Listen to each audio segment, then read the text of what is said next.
औज़ुबिल्लाहिमिनश्शैतानिर्रजीम बिस्मिल्लाहिर्रहमानिर्रहीम। आज की हमारी ये वीडियो वेब टेक्नोलॉजीज़ और वेब एक्सेस के बारे में है। वेब 1.0 क्या चीज़ है, 2.0 या 3.0 क्या चीज़ होती है, किस तरह से काम करती है, वेब सर्वर्स क्या होते हैं, वेब ब्राउज़र्स क्या होते हैं और सर्च इंजन्स किस तरह से काम करती हैं। तो उम्मीद करता हूँ आपको आज की वीडियो पसंद आएगी और इतने सिंपल तरीके से यकीनन इससे पहले आपने कभी इसको जो है नहीं समझा होगा। तो मेरा नाम है शाहज़ेब मुगेरी। मैं पीएचडी स्कॉलर हूं department of information management university of Sargodha से। वेब टेक्नोलॉजीज़ बुनियादी तौर पर जो है ये बेस करती हैं नेटवर्क पर, और नेटवर्क को हम देखते हैं तो क्या चीज़ होती है।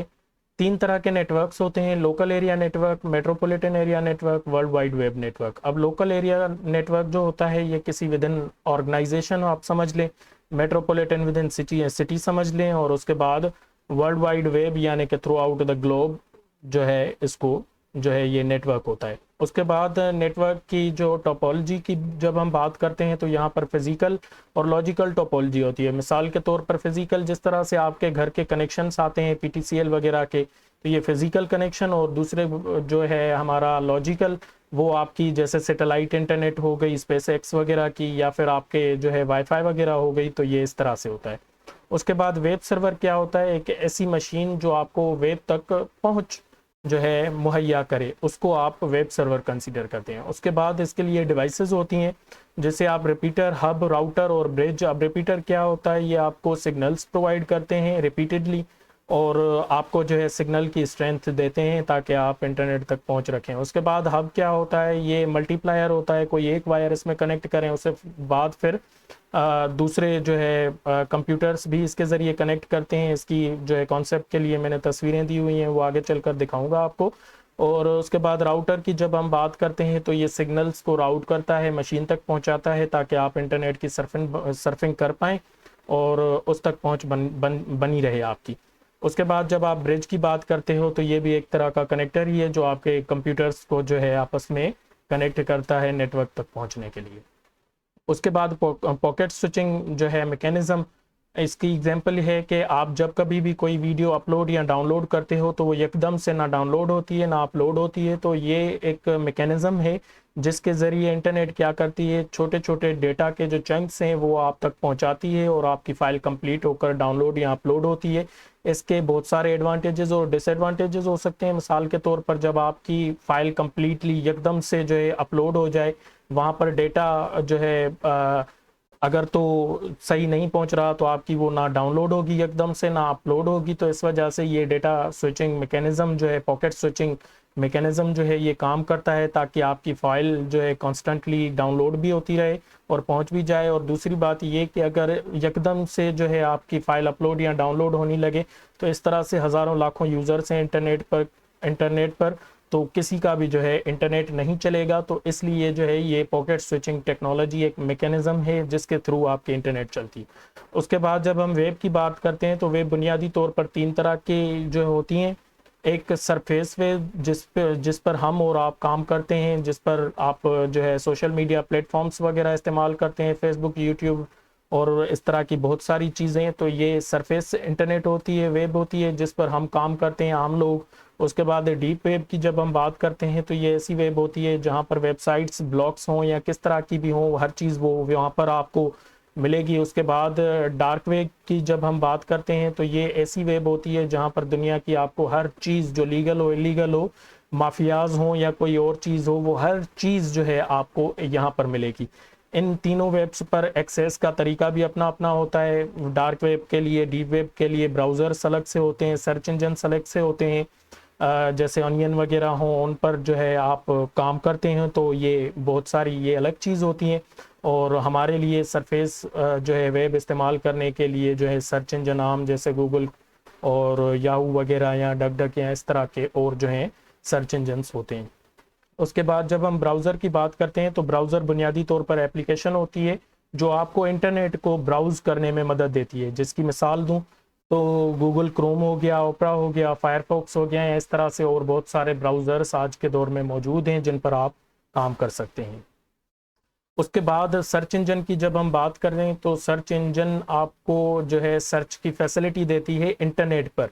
इसकी एग्जांपल्स क्या होती हैं, डक डक गो, गूगल हो गया या याहू हो गया, जो चीज़ भी आप सर्च करना चाह रहे होते हैं तो ये एक मैकेनिज्म को इस्तेमाल करते हुए उसके साथ मैच करती है, उसके बाद उस डॉक्यूमेंट को रिट्रीव करके आपके सामने लाती है। तो सर्च इंजन का बुनियादी काम यही होता है।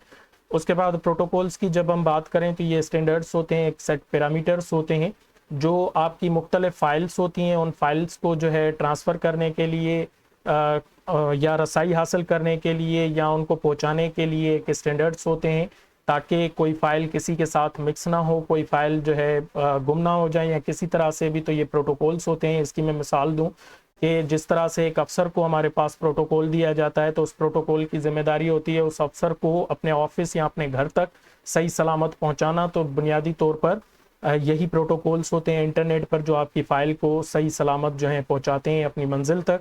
इसकी जो है टाइप्स होती हैं बहुत सारी, जैसे हाइपर टेक्स्ट ट्रांसमिशन प्रोटोकॉल हो गया, जैसे फाइल ट्रांसफ़र प्रोटोकॉल हो गया, जैसे आईएमपी प्रोटोकॉल हो गया, ये आपकी ईमेल वगैरह के लिए होते हैं, या फिर आपके जो है फाइल्स वगैरह के लिए होते हैं, या आपकी दूसरी जो कॉरेस्पॉन्डिंग आप करते हैं इंटरनेट के थ्रू। तो ये आपके प्रोटोकॉल्स का एक मैकेनिज्म होता है जो काम करता है, आपकी फ़ाइल को सही जगह पर भी पहुंचाता है और सही जगह से वापस भी ले आता है। उसके बाद हम बात करते हैं मेक की। तो ये मशीन की एक एड्रेस होती है। इसकी मिसाल मैं आपको दूं, जब आप कोई मोटरसाइकिल या कार वगैरह लेते हैं तो जब तक आप गवर्नमेंट के पास अप्लाई करें उसके डॉक्यूमेंट्स के लिए, उसके नंबर के लिए, तो उससे पहले कंपनी क्या करती है, उसको एक नंबर अलोकेट कर देती है जिस नंबर के थ्रू आपकी वो मोटरसाइकिल या कार होगी तो उसकी पहचान होगी। इसी तरह से जब आपका लैपटॉप, कंप्यूटर या मोबाइल जब बनती है तो कंपनी उसको ये नंबर से लोकेट कर देती है जिसके बिना पर आपकी मशीन की रिकॉग्निशन होती है नेटवर्क पर, या जो है कि आपका नेटवर्क जो है किस जगह से इस्तेमाल होता है या क्या चीज़ होती है। तो ये सारी की सारी चीज़ें, ये जो मेक होता है ये इस तरह से काम करता है। उसके बाद जब हम डोमेन नेम की बात करते हैं तो ये इंटरनेट पर आपका नाम होता है बुनियादी तौर पर वेब पर। जैसे मेरी यूनिवर्सिटी का नाम था www.uos.edu.pk, तो यहाँ से जब कोई भी बंदा इंटरनेट पर मेरी यूनिवर्सिटी को सर्च करना चाहेगा तो वो इस जो है डोमेन नेम के थ्रू मेरी यूनिवर्सिटी तक एक्सेस जो है हासिल कर पाएगा इंटरनेट पर, क्योंकि इंटरनेट पर इस तरह से हज़ारों चीज़ें हैं। इसकी दूसरी एग्जांपल दूं, जिस तरह से आपकी पोस्ट मास्टर आपके पास कोई कागजात, कोई इन्वेलप वगैरह ले आता है तो उस पर आपका एड्रेस वगैरह मेंशन होता है। तो इंटरनेट पर ये डोमेन नेम जो होता है ये आपकी जो है एड्रेस होती है, ये आपका नाम होता है। उसके बाद अहम चीज़ जो जिसके बारे में मैंने पहले बताया, वेब टेक्नोलॉजीज। अब वेब स्टैटिक वेब हो गई, वेब 2.0 या वेब 3.0। अब स्टैटिक वेब क्या चीज़ है, ये बुनियादी जब टिम बर्नर ली ने वेब को जो है इंट्रोड्यूस करवाया, डेवलप किया 1980s के बाद, तो वे उस दौर में जो है स्टैटिक वेब हुआ करती थी जिस पर कंपनीज अपनी जो है एडवर्टाइजमेंट के लिए, अपने कामों के लिए उस तरह की वेब को इस्तेमाल करती थी जिस पर वो अपनी एडवर्टाइजमेंट वगैरह हर चीज़ करती थी। लेकिन स्टैटिक वेब में यूज़र से ना कोई फीडबैक लिया जाता था, ना कमेंट्स लिए जाते थे, ना उसको कोई यूज़र को कोई ख़ास जो है परमिशन होती थी किसी चीज़ के साथ टेम्परिंग वगैरह या पहुँच की। तो ये उस दौर की वेब होती थी। उसके बाद वेब 2.0 आई, सेकंड जनरेशन, यानी कि जिस पर आज के दौर में हम यूट्यूब इस्तेमाल कर रहे होते हैं, फेसबुक इस्तेमाल कर रहे होते हैं, या इस तरह की और जो है सोशल मीडिया प्लेटफॉर्म्स इस्तेमाल कर रहे होते हैं। और ये हमें अलो करती है हम कमेंट करें, शेयर करें, सब्सक्राइब करें और इस तरह की बहुत सारी चीज़ें। और ये फिर हमें जो है नोटिफिकेशंस भी देती है, या इससे जो है और बहुत सारी चीज़ें, कुछ चीज़ों को ये अंडरस्टैंड करती है कि हम क्या सर्च करना चाह रहे होते हैं या कोई और चीज़, जैसे आर्टिफिशियल इंटेलिजेंस वगैरह। यानी कि वेब 2.0 जो है ये वेब 1.0 की सेकंड जनरेशन है वेब की। उसके बाद हम बात करते हैं वेब 3.0। वेब 3.0 क्या है, ये एक ऐसी वेब है जिसमें आपके पास फुल फ्रीडम है। आप चाहे तो जो पोस्ट करें, जो डिलीट करें, जो एक्सेस करें, किसी से परमिशन की ज़रूरत नहीं है, आपके पास अपनी पूरी की पूरी अथॉरिटी है। ये सेंट्रलाइज्ड वेब है, आपके डिसेंट्रलाइज्ड वेब है, यानी कि किसी से परमिशन वगैरह की ज़रूरत नहीं है। उसके बाद जो है इसमें आर्टिफिशियल इंटेलिजेंस बहुत ज़्यादा है, यानी मशीन लर्निंग। मशीन अब समझती है जो चीज़ आप उस पर एक मरतबा सर्च करते हैं तो वो आपको वही चीज़ दूसरी मरतबा आपके सामने लाती है जो आपने पहली मरतबा सर्च की। यानी कि आर्टिफिशियल इंटेलिजेंस मशीन ने सीखा कि आपने क्या चाहा उससे पहली मरतबा, और अब वो कोशिश करेगी कि आपको वही चीज़ें प्रोवाइड करें जो आपकी जो है लाइकनेस या डिसलाइकनेस के हिसाब से हो। और दूसरी बात ये कि इसकी कनेक्टिविटी हर जगह से और हर वक्त मुमकिन है, हर डिवाइस से मुमकिन है। तो ये 3.0 यानी कि third generation of web development है। ये बुनियादी तौर पर वेब प्रोग्रामिंग जो होती है उसकी लैंग्वेजेस की जो डेवलपमेंट है, जिस तरह से लैंग्वेजेस डेवलप होती जाती हैं उस तरह से जो है यानी कि आपकी वेब्स वगैरह ये डेवलप होती हैं। अब वेब पेज की बात करते हैं तो वेब पेज क्या होता है? वेब पेज आपका एक सरफेस होता है इंटरनेट पर, जिस पर आप जो है वेब के साथ इंटरेक्ट करते हैं। उसके बाद क्लाउड कंप्यूटिंग की बात करते हैं तो क्लाउड कंप्यूटिंग एक ऐसी चीज़ है जैसे पहले आप कोई चीज़ें स्टोर करते थे तो आपके कंप्यूटर में होती थी, लेकिन अब जो चीज़ आप शेयर कर जो है सेव कर रहे हो तो वो आपके क्लाउड्स में चली जाती हैं। इसकी मैं एग्जांपल दूं आपको, गूगल ड्राइव। जब आप ईमेल पर कोई चीज़, कोई तस्वीर, कोई फाइल वगैरह जो है सेव करना चाहते हैं परमानेंटली और रिमोट जगह पर, जहां से आप कहीं से भी जो है उस तक एक्सेस लें, तो वो क्लाउड कंप्यूटिंग है। और क्लाउड कंप्यूटिंग पर आप अपनी इंफॉर्मेशन को स्टोर भी करते हो और रिट्रीव भी करते हो। उसके बाद एक्सेस की बात करते हैं तो इन वेब टेक्नोलॉजीज तक आपके पास 3 तरह के एक्सेसेस होते हैं। एक लॉगिन बेस्ड, जैसे आप फेसबुक पर, यूट्यूब पर या किसी और चीज़ पर अपना लॉगिन पासवर्ड लगाते हो और पहुंच हासिल करते हो। दूसरा वेब बेस्ड जो है, आप उन पर जो है यानी कि पहुंच हासिल करते हो। और तीसरा आईपी बेस हो गया या वीपीएन बेस हो गया, या फिर आप सब्सक्राइब करते हो किसी चीज़ को तो वो आपको आईपी पासवर्ड वगैरह ये सारी चीज़ें प्रोवाइड करते हैं ताकि आप उन तक पहुंच हासिल कर पाएँ। इसकी मैंने मिसाल दी है, जैसे मैंने शुरुआत में आपको बताया।